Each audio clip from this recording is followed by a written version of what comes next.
Super Metroid was the third Metroid game, releasing in March of 1994 in Japan. It features Samus being forced to return to the planet Zebes, home of her Zero mission, in order to properly cut off the loose ends and track down someone very important to her.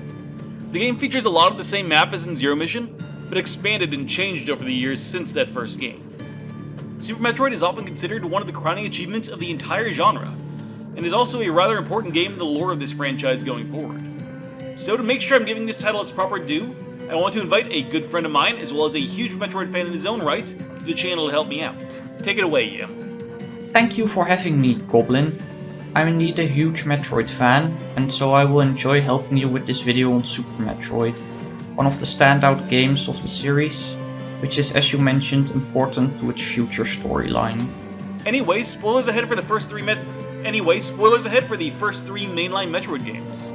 I suggest checking out the videos on both Zero Mission and Samus Returns if you aren't familiar with Metroid 1 and 2. And if you want to play Super yourself, it's available on the Switch Online SNES service.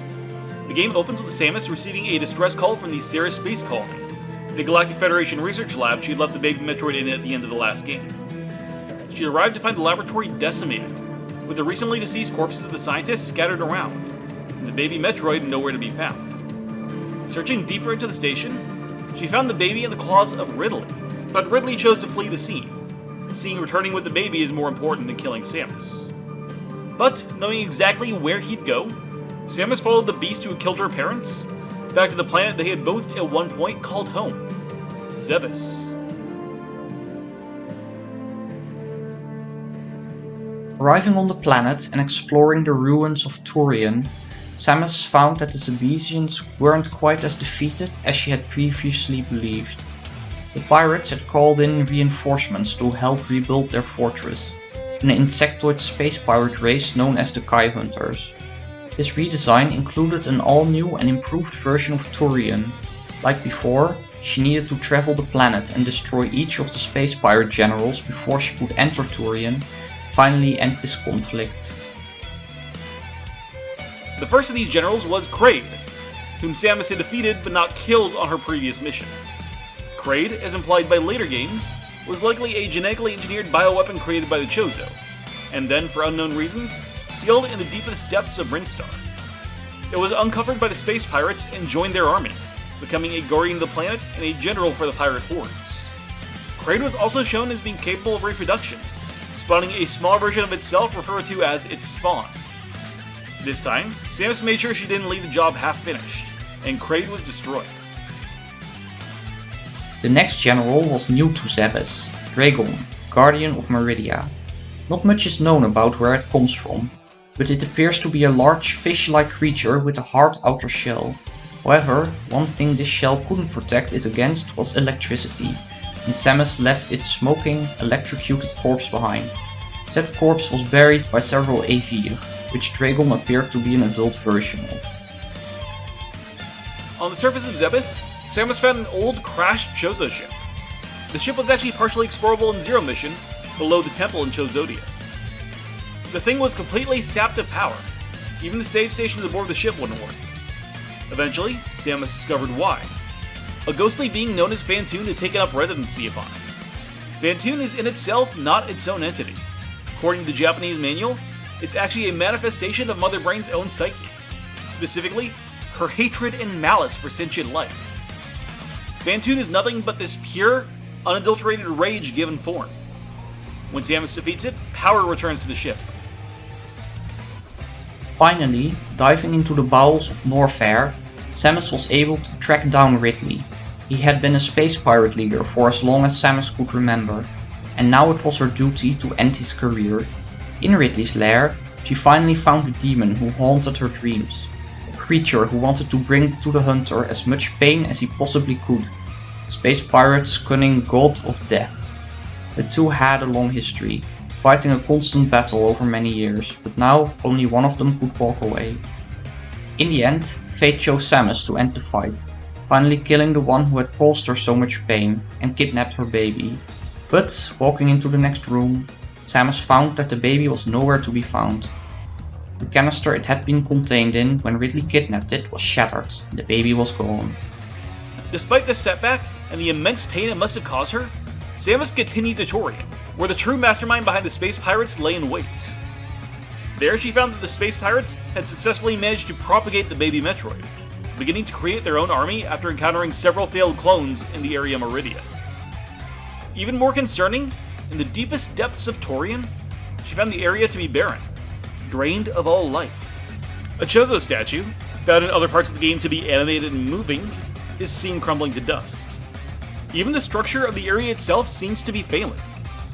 There, Samus is attacked by a gigantic Metroid, which begins to suck out her life energy. No matter what she does to fight it, missiles, ice beams, anything, she can't stop this behemoth. But as she begins to reach the bottom of her health pool, and that incessant beeping begins, the Metroid stops. It recognizes that sound from when it watched its mother battle Ridley on SR-388. This is the baby Metroid, which swiftly runs off, leaving Samus alive. The hunter heals up, and then enters the boss ring to once again defeat Mother Brain. But this time, it's different. Mother Brain had once been just that, a brain in a jar. But, upon defeat, she received a new form. Now she had a body, arms, legs, and a powerful weapon called the Hyper Beam, which she used to render Samus close to death. As Mother Brain stood over Samus, charging the second and final Hyper Beam that would surely obliterate her, the screeching noise of a Metroid was heard. With only that warning, the gigantic baby appeared and began to suck the life energy out of Mother Brain. She had come hearing her mother's distress call, the incessant beeping she had heard during that fight with Ridley on SR-388 and earlier in Torian. While the baby was unable to suck all the life force from Mother Brain's body, she took what she had gained and, instead of ingesting it herself, healed Samus fully, and granted her, temporarily, the power of the Hyper Beam. The baby continues to protect her mother, even as Mother Brain reawakens and unleashes an onslaught of attacks on the pair, until the baby is too weak to take anymore, and is utterly destroyed by Mother Brain, turning her to a shower of rainbow-colored dust. This is the moment that breaks Samus. The death of her adoptive daughter, the one who gave herself to save her mother, would haunt Samus Aran for a long time. Fiercely, she began firing at Mother Brain, using the supercomputer's own weapon against it, until she had been utterly destroyed. Once again, her defeat caused the self-destruct sequence to begin, this time not only to destroy Torian, all of Zebes. Samus was able to escape the planet, along the way saving a group of intelligent animals, or escaping aboard her gunship. Those animals somehow managed to find their own way off the planet, possibly in the crashed Chozo ship. Technically, Samus had won. The last of the space pirates and all of their creations had not only been killed, but utterly annihilated in the blast, with no hope for the space pirates to ever rise again. But the victory still felt hollow, as the baby, the driving force that brought Samus here and kept her moving throughout the entire mission, had still been killed protecting her. Despite the fact she had committed genocide against all the other Metroids in existence, Samus had somehow managed to form a bond of love and trust with the last of the species. As will become clear later in the franchise, this bond of trust is extremely important to the Metroids, and is often missing in a world where most people treat them only as weapons. Samus, however, had come to see past that, and understood the humanity in these utterly inhuman beings, and she mourned for the daughter she had had for all too short of a period. Super Metroid is a masterwork of telling a story without dialogue, with the story being told almost entirely on backgrounds and brief moments of realization.